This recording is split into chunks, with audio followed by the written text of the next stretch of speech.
Today on Rappler, investors in Indonesia look forward to a Jokowi win. Gigi Reyes is rushed to the hospital after a panic attack. And it's Argentina versus Germany in the World Cup finals. Hello, I'm Katerina Francisco. Welcome to Rappler, your social news network.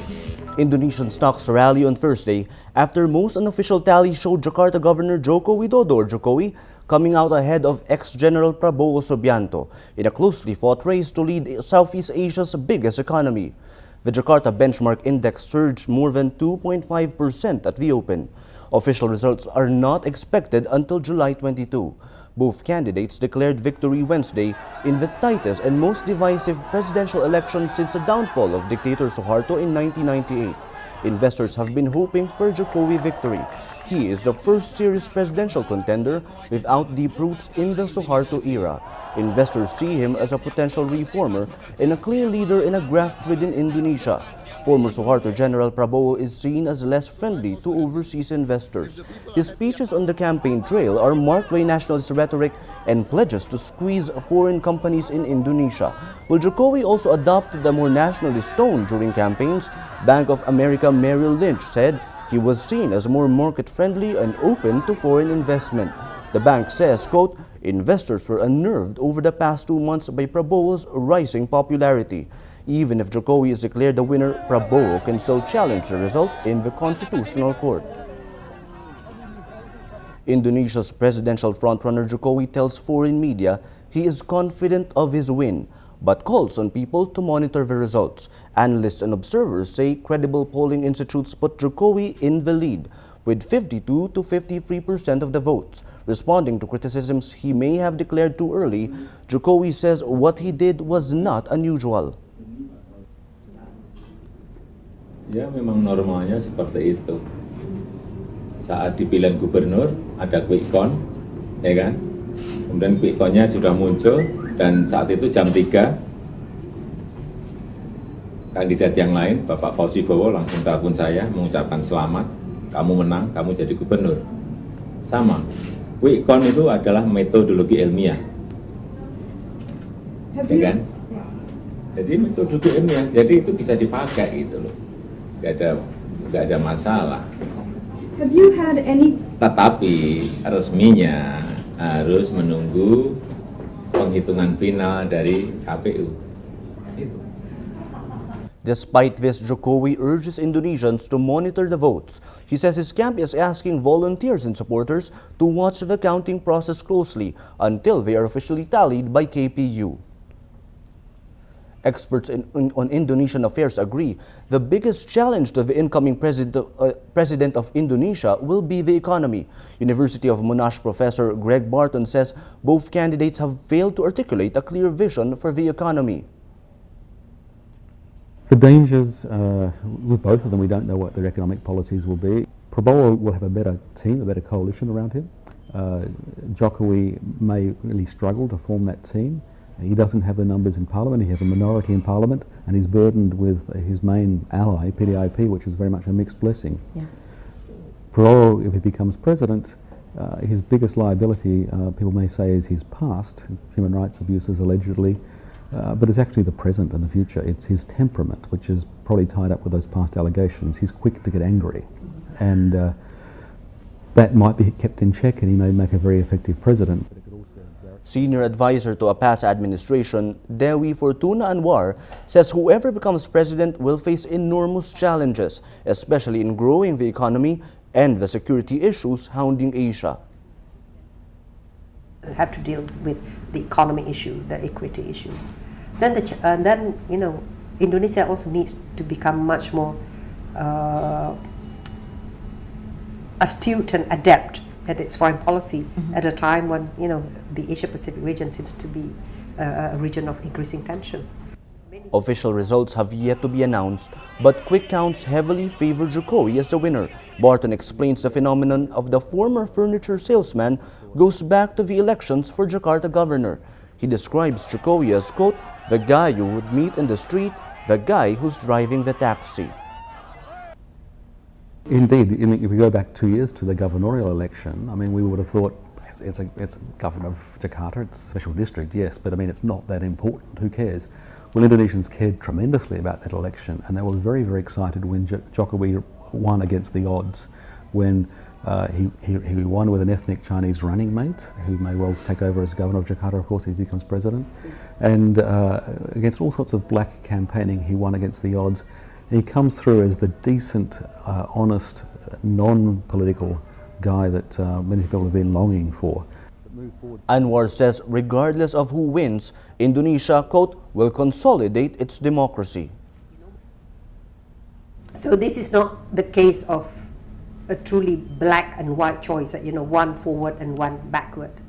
Because whether it is the number one ticket, Prabowo and Hatta, whether it's number two ticket, Jokowi, JK, both are running for elections using the existing democratic mechanisms, and they have to abide by that.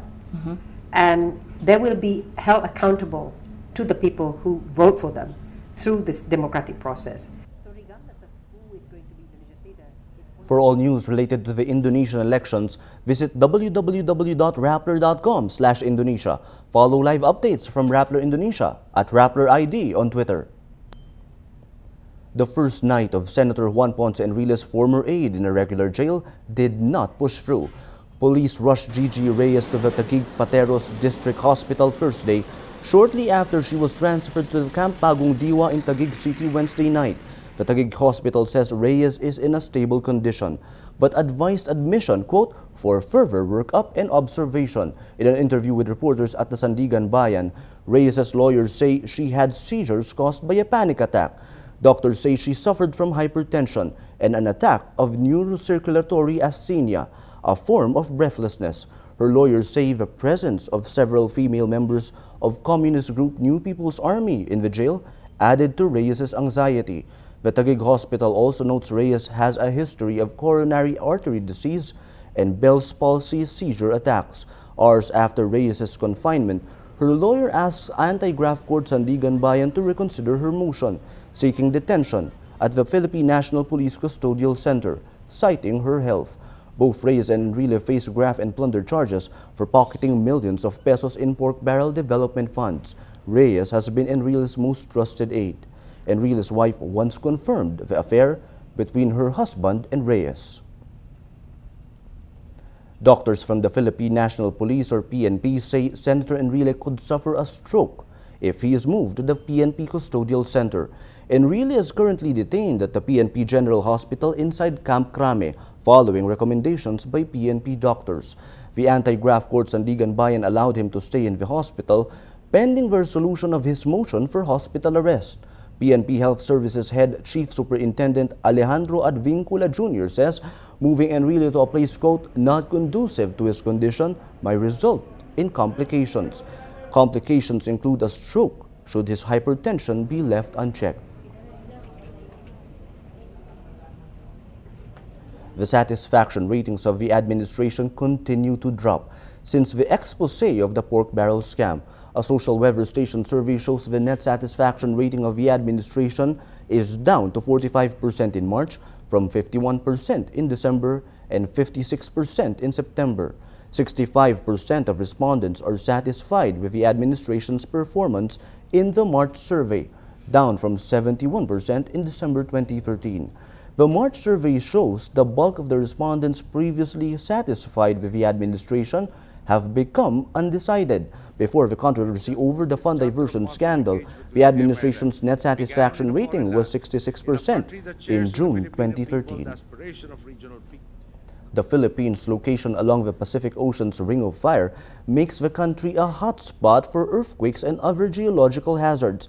Just last year, a magnitude 7.2 earthquake hit central Visayas, destroying historical structures and leaving at least 222 dead. Experts say Metro Manila is due for a big one. A 2004 study says an earthquake hitting Metro Manila could kill about 34,000 people. On July 2, the city government of Manila organized an earthquake drill to prepare citizens for a possible disaster. FIVOX Director Renato Solidum says people should be made aware of the multiple dangers during and after a strong quake. Earthquakes would pose multiple dangers. Aside from the strong shaking, it can cause the collapse of building, fire can happen. If the earthquake is sourced offshore, there can be a tsunami after. If the ground is soft, there can be liquefaction where you can see roads being fissured or water gushing out of the ground with sand, like a fountain of water and sand. Or if your house is on a steep slope, then there can be landslide. So, Solidum also says the entire Metro Manila area is vulnerable to a strong earthquake, even if houses or buildings are not on top of an active fault line. for many people, they think that if a house is not on top of an active fault, then they're safe. Despite the distance of your community from a particular fault, that will move if a house or building is not built properly. It is weak for such and such ground shaking, then people's lives are in danger. So the whole Metro Manila, actually, if a magnitude 7.2 earthquake... Solidum also says it's important for communities to be prepared because the aftermath of the quake could make it difficult to receive help. Immediately after the earthquake, you need to think of the effects of the earthquake to Metro Manila, not only in terms of building damage, but also fire, impact to bridges, impact to transport systems, and impact to the actual road. Given that situation, people should not expect that immediate help will come to them right away.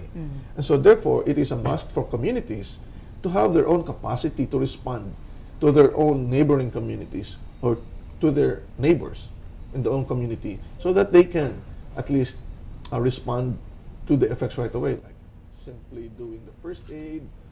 Typhoon Yuguri slams into the Japanese mainland Thursday, bringing widespread flooding, uprooting trees, and leaving houses half buried under mud. Nearly 500,000 households seek shelter. The typhoon crosses Kyushu Island Thursday morning. On Thursday, it's expected to hit Honshu, where major cities Tokyo and Osaka are located. Yuguri is also likely to reach areas near the tsunami-crippled Fukushima nuclear power plant. The storm's ferocity slowed overnight, now packing gusts of up to 126 kilometers per hour as it moves east-northeast at 45 kilometers per hour. Officials report around 5 deaths, directly or indirectly linked to Yuguri. Nearly 50 people are injured. The New York Times reports Chinese hackers accessed U.S. government computers. The hacking, which occurred in March, appeared to be targeting the files of people who had applied for top security clearances. The newspaper says the intruders accessed computers at the Office of Personnel Management before authorities caught them.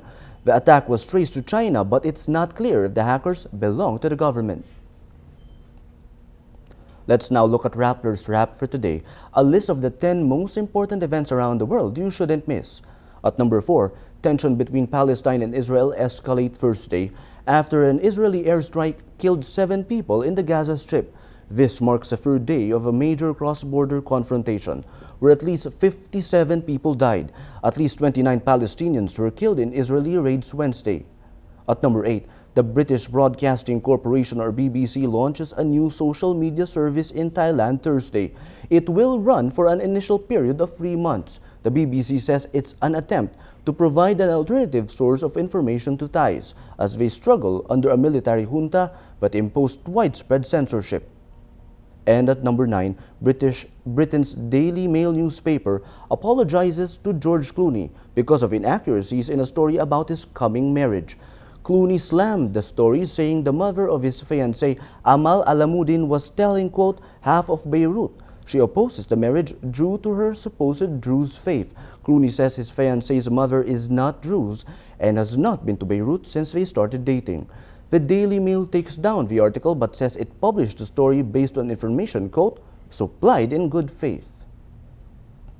For the full top 10, visit Rappler.com/Wrap. In World Cup news, it's Argentina and Germany facing off in the finals. Argentina wins versus the Netherlands on Wednesday or early Thursday morning Manila time. Argentine goalkeeper Sergio Romero saved 2 penalties in a shootout with the Netherlands. This is Argentina's first time in the World Cup finals since 1990. They play Germany Monday in Rio de Janeiro. The unexciting match was the polar opposite of Germany's 7-1 annihilation of Brazil a day earlier. For a social media post of the day, an anti-gambling ad goes viral and backfires. Singapore's National Council on Problem Gambling's ad features a boy saying his father bet his savings on Germany, implying that Germany will lose. The real-life twist: Germany just reached the World Cup finals after defeating Brazil. The concern was unanimous, with Germany's strong standing in the World Cup. The ad might end up encouraging serial gamblers to take the risk. Singaporean government officials took to social media to comment on the ad. Manpower Minister Tan Chuan Jin says, "Looks like the boy's father, who bet all his savings on Germany, will be laughing all the way to the bank." Trade Minister Tao Serlak says, quote, "Germany beat Brazil 7-1. Brazil needs to find out what went wrong, and I need to find the scriptwriter for the gambling control advertisement." In the PBA, the San Mig Super Coffee Mixers claim a rare Grand Slam, defeating the Rain or Shine Elasto Painters in a 5-game final series. Jane Brasher reports. Most teams win one championship. San Mig Super Coffee Mixers win a Grand Slam. The Mixers defeated Rain or Shine Elasto Painters in 5 games to bag their 4th straight crown. It's also their 3rd championship this season, which gives them that rare triple crown. Tim Cone became the only coach to achieve 2 Grand Slams, winning the first with Alaska in 1996. This is also his 18th PBA title. Again, I'll have to sit down and kind of turn off the lights and think about this one and let it sink in. You know, the journey was really a journey of amazement for me, just watching these guys day in and day out do the job. That to me is more special. It's just the fact everything they did every day led to this. It wasn't just today. It's about the last 10 months of how much work they did to get to where they are now. San Mig Coffee weathered the rain or shine storm in Game 5's dying minutes, despite James Yap and Mark Barroca missing crucial free throws. Painters guard Paul Lee missed a couple of three-pointers that could have forced overtime. Wala tayong magagawa, open naman. Walang ka-challenge talaga pero sumablay. So wala ka nang magagawa dun. Ngayon, nagigilas na ako, so kalimutan ko na yun, move on na ako. Yap was named Finals MVP for the 2nd straight conference, finishing with 29 points in Game 5. So, ang hirap makarating, ang hirap mag-Grand Slam. So, at least kung may, kasi yung team kasi namin, kung merong isang down sa amin, nagtutulungan kasi kami. Kaya siguro naging successful kami dahil yung team namin special eh. Kumbaga, nasasabi kong special, walang star player kasi dito eh. Pantay-pantay lahat. It took 18 years for the Grand Slam to happen again. And when it did, every name on the San Mig Coffee team is permanently etched in Philippine basketball history. Dynasties and legacies don't happen overnight. It took Cone and San Mig Coffee years worth of practice, mistakes, failures, and small victories to reach this point. And in one night, everything came together. On this night, San Mig Coffee makes history. Jane Brasher, Rappler, Manila. Priscilla, Queen of the Desert, is now on stage in Manila. In a uniquely Filipino production, the original creators are raving about. Jitonji reports.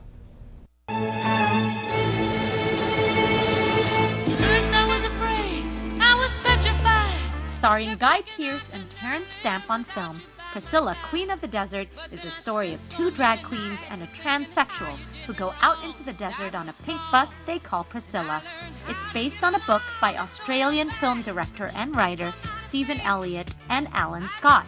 The journey becomes a meaningful discovery for the characters. Jaime Del Mundo, director of Priscilla, Queen of the Desert in Manila, has been given creative license to mount a show that Filipinos will respond to. I'm proud of the fact that this is an original production of Priscilla with Filipino designers, Filipino choreographer, everyone's Filipino. I think the first non-replica production there is, and we received very good feedback from the people who own the rights. Gary McQuinn, one of the original producers from the Broadway production, is all raves on opening night. Priscilla was invented nearly 10 years ago now, and every other production has been produced along the models of the original. And for the first time, we've allowed a production in a key international city to be mounted in their own way. I have to say it was the right decision to make. I sat there more like a normal audience than I have ever been for Priscilla, because I'm so connected intricately with every other production. And there were moments in it that just moved me, sometimes almost to tears. And I sat there watching the play almost as if for the first time. And that's not a gift I get very often in my business and doing what I do. And so I couldn't be happier, and I couldn't be prouder of this production, and I couldn't endorse it more enthusiastically. It's just a wonderful show done wonderfully well by your artists. Makeup, costumes, props, and sets are a spectacle to behold.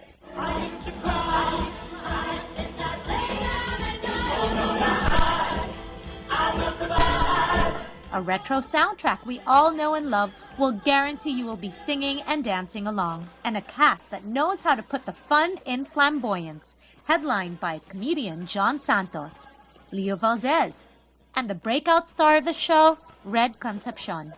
It's important for Pinoy live entertainment fans to come see Priscilla, for them to be reminded how great Pinoy artists are.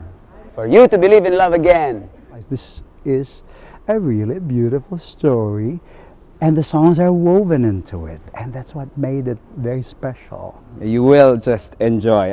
I assure you, you'll be standing up and dancing. But more than that, I think Priscilla has a message of acceptance and a message of family.